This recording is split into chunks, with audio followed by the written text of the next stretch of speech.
Today we are joined by portfolio managers Michael Morn and Malcolm Whitten of the Nikko AM Tyndall Australian Share Income Fund. Malcolm, can you tell us a little bit about the history of the product? Certainly. Starting with the product grew from an idea that there'd be demand for retirees seeking income rather than capital growth. We had an existing product that was indifferent to whether the returns came from capital growth or income. So the modification to our thinking and product design was to turn up the emphasis on income. With that in mind, we back-tested a concept of sustainable dividend. Our in-house, internally generated, independent research-driven valuations combined those and found that we had a good-looking signal. We launched the product in November 2008, and since that time, pleased to report that it's added value and met those income objectives. Malcolm, can you tell us a little bit about your background? I went through high school with a keen interest in economics. I wanted to know what makes things work. As a participant, a living participant in the economy, that was of great relevance. I did a business degree and was fortunate to land a job at James Capel, a subsidiary of Hong Kong and Shanghai Bank. That role led to an operator's licence on the open outcry trading floor, which was a wonderful experience. All senses firing.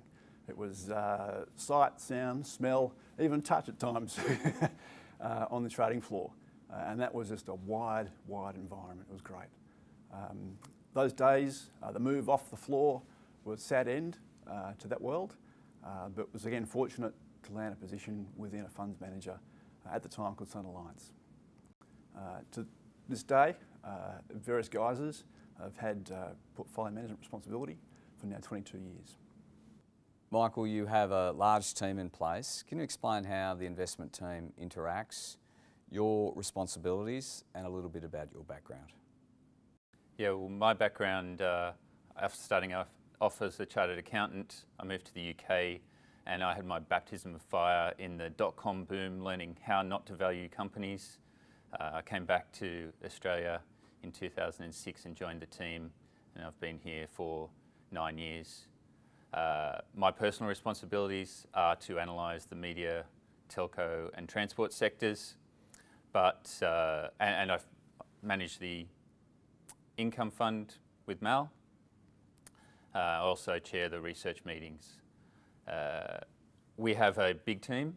We have an experienced team and a stable team. We have 11 investment professionals who have been together for an average of 12 years and have experience of an average of about 20 years. So that tight group that work very closely together is important especially for the income fund, which is looking for sustainable dividends and looking to avoid yield traps. So that fundamental analysis is very important for our product. Malcolm, how is the investment team aligned with investors in the fund? The investment team is aligned with investors in the fund at 3 levels. First of all, we have a short-term incentive program that's majority linked to the fund product objectives. The second level is that we're equity holders in the business. Staff own 50%. And at a third level, I have my own super invested in the fund. I would now like to spend some time on the research process of Nikko AM with a particular reference to the Nikko AM Tyndall Australian Share Income Fund. Michael, can you tell us what the investment objectives are of the fund? The investment objectives of the fund are to deliver our investors consistent, sustainable dividend income. Specifically, what we state that we're going to do for them is to deliver a grossed up dividend yield at least 2% higher than that of the market. Over the life of the fund, we've more than exceeded that benchmark. The secondary objective of the fund is to deliver capital growth. This is a fund that is for retirees who need their base capital to grow as well.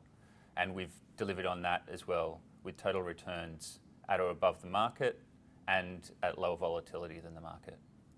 Malcolm, can you talk through the investment philosophy behind the strategy? The fund's philosophy is driven by the belief that markets are inefficient and that through our efforts, through our independent research, we can identify value that we can capture. product design is intended to provide income for retirees in a world where real returns are low. Malcolm, in terms of process, how do you select stocks for the portfolio? Our selection process is driven by evaluation. And the valuation framework is a function of discounted cash flow analysis, relative PE, and forecasting balance sheets, P&Ls, free cash flow. So identifying where historically cash has been generated and how that cash has been applied going forward. So cash as to applied to paying down debt, reinvesting in the business, or returns to shareholders. And it's that return to shareholders that's of primary interest to us in selecting stocks in the fund. That dividend yield is the primary income source for the fund. So we try to build a portfolio that has a diversified source of sustainable and also growing income. Michael, the yield from the ASX 200 benchmark is highly concentrated in certain sectors. How do you manage this risk? We're acutely aware of concentration risk, and the product design specifically set out to avoid concentration risk. So we have stock and sector limits that stop us from gravitating towards, say, banks just because they're a big part of the index or a big part of the yield component of the index. That's really important to us, and historically we've found that by taking that broader approach, we've got more of our return from stocks that wouldn't be your classic yield plays. Malcolm, do you use option strategies to enhance the income of the portfolio? Yes, we do. But mustn't forget that the primary source of income is the dividends and those franked dividends for the fund. We distinguish ourselves from products in the market that are heavy buy and write funds, which have an asymmetry in their total return profile. They, through a large writing campaign, cap the upside, and we are different from that insofar as that we'll use options selectively, consistent with the valuation framework. So at any particular time, there's only ever a small proportion of the fund written against. Michael, franking is a component of your distributable yield. Can you explain to investors in general the tax-effective nature of franking credits? Franking credits are something we're very interested in and focused on obtaining for our end investors. It's basically a tax credit for the tax that's been paid by the company paying the dividend, which is passed on to the end investor.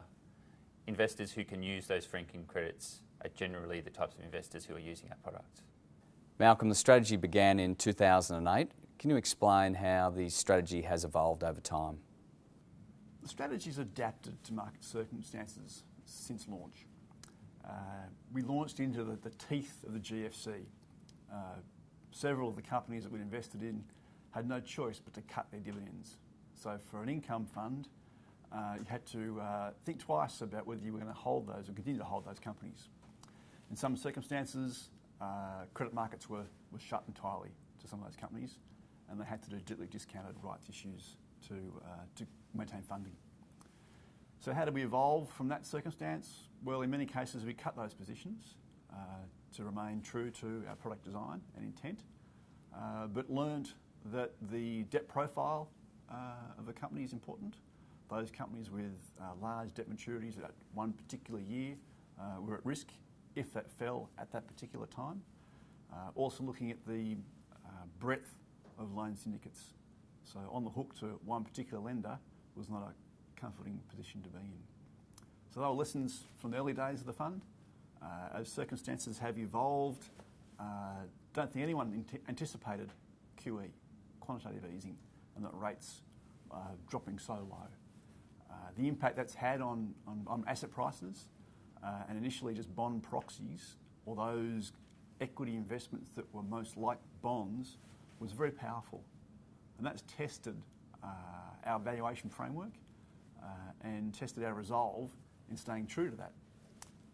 So we've had input into what our assumptions are for bond yields going forward, equity risk premiums, and that's been built in to all the Nikko equity products. The reflection on companies that are still levered today and their valuations leads us, for example, to be very wary of utilities. Their gearing currently is back to the levels it was at the time of the GFC. They have less hedging than, for example, the REITs do.